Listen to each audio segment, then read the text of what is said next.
Remember Brawn GP's completely unprecedented victory in 2009? Well, this epic Formula 1 event is going to be brought to your screens very soon by none other than, drumroll please, Keanu Reeves. Seems like the recent F1 buzz got to the John Wick star as well. The story is going to be told in the form of a 4-part documentary on Disney+, and we're sure Reeves will do it justice to the people involved in it. First off, everything we know about this Brawn GP docuseries so far. News of the docuseries has been in the air for a while now, but we have an exciting new update for y'all. The working title has been revealed. Brawn, the 1-pound Formula 1 team, is seriously the best title we could have asked for. It basically summarizes the whole saga in 6 words. Keanu Reeves has been busy working on the series this past summer, filming in the sweltering heat of the UK, so as to ensure perfection. This series is going to be released globally, though a premiere date has not been revealed yet.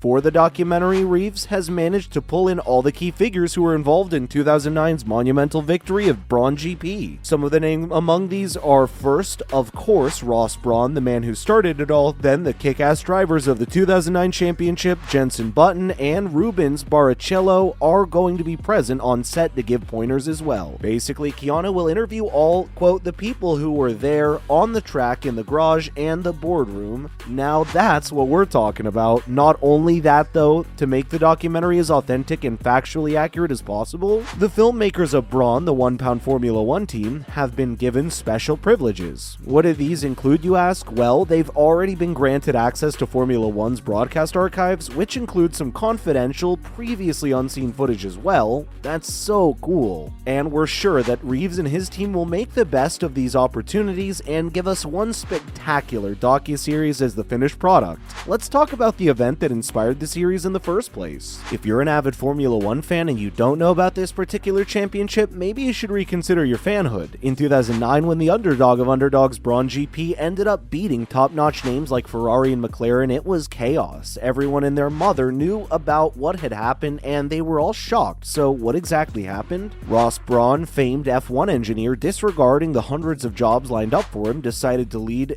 an association to buy a new team. What does his consumption end up with? The former Honda racing team. They'd chosen to step back from Formula 1 racing near the end of 2008, and to put it mildly, they were not going to win Brawn any titles anytime soon. The engineer still ended up buying the team because guess what the price was? £1. We're not even kidding. One Honda official shared that, quote, since our withdrawal in December, it was top priority to sell the team on condition it continues its F1 activities. The price was not a problem. It was not a problem, alright. The odds were definitely not in the favor of the newly named Brawn GP, with a relatively tiny development budget, little to no sponsorships for the season opening, and virtually no support from the engine manufacturers. Things seem shaky. But lo and behold, the team managed to secure a driver's title for Jenson Button and even a constructors championship. Many have speculated on the reasons why Brawn GP was able to emerge victorious like it did, despite having so many setbacks. While some believe the team had an upper hand on chassis development, others credit Ross Brawn with having scraped every last ounce of hard work to make the title possible. There's no arguing that this was a completely unexpected outcome for the 2009 Formula 1 World Championship, and one that is still looked on as one of the most outrageous moments of the sport. Next, what other Formula 1 related projects are in the works? The first we're going to be talking about is one that's pretty single-handedly boosted Formula 1's popularity among Gen Z and many other age groups. Obviously, we're talking about Formula 1 Drive to Survive, Netflix's international hit reality series about the 20 current drivers of the sport. Now gearing up for its 5th season, the show has managed to integrate F1 into pop culture, and it's not uncommon to see fan edits of the sport being made all the time. Lewis Hamilton, the 7-time World Drivers' Championship title winner, is working on a documentary series for Apple. Not only that, but he's also joining Brad Pitt for a movie to be set in the world of F1. Hamilton's job in the movie is going to be as a storyline consultant and also make sure that the background cast and crew are diverse. Quote, it's really about showing how great this sport really is to people that maybe have never watched it, but also making sure that we really keep the real heritage and the true racing spirit within the movie and within the script. Sounds intriguing. The legendary driver shared that he'd had to turn down an acting role in Tom Cruise's mega hit Top Gun Maverick because of his F1 commitments. We're glad he's getting other opportunities though. Going forward, Daniel Ricciardo, the Australian, is all set to be the executive producer of a half-hour fictional series for Hulu, which is going to be similar to Entourage and Ballers. Quote, "It is fiction, but I'll try to give it as much input as it stays on course and doesn't go too far away from what people like."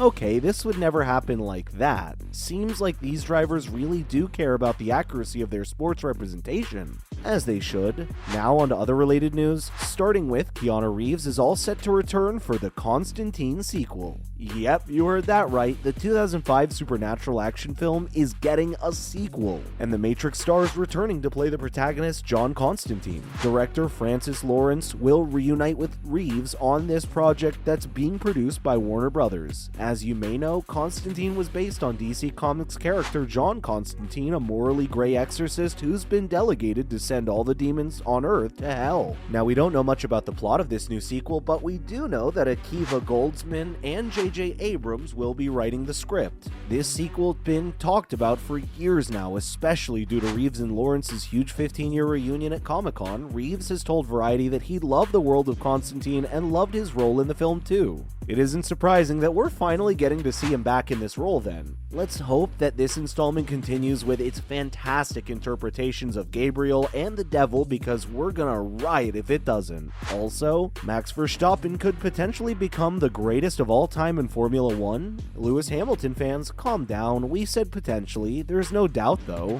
And Verstappen has been in terrific form ever since winning his first F1 world title. Having won 5 consecutive Grand Prix, he's now equaled Hamilton's record. His next race in Singapore could change his fate forever. If he wins, he's going to pass long-reigning F1 champion Lewis Hamilton. Both drivers haven't managed to achieve a victory streak longer than 5 wins in a row. Hamilton does have the most wins ever, but he's still not ahead of legendary Formula 1 names like Sebastian Vettel, Alberto Ascari, Michael Schumacher, and Nico Rosberg in terms of win streaks. Verstappen started his winning streak in France this year, and if he manages to extend that to Singapore's upcoming race, he'll pass Lewis and move up to the 3rd spot, tied with Schumacher. Now that the Dutchman has his Red Bull racing car in 2022, this may not even be too far-fetched a possibility for him. Just a 6-race win streak, Verstappen, you can do it. Last but not least, the Ferrari boss believes Robert Schwartzman deserves an F1 seat. Robert Schwartzman is the 23-year-old Israeli driver who won the 2019 FIA F3 title and came runner-up to Oscar Piastri in 2021.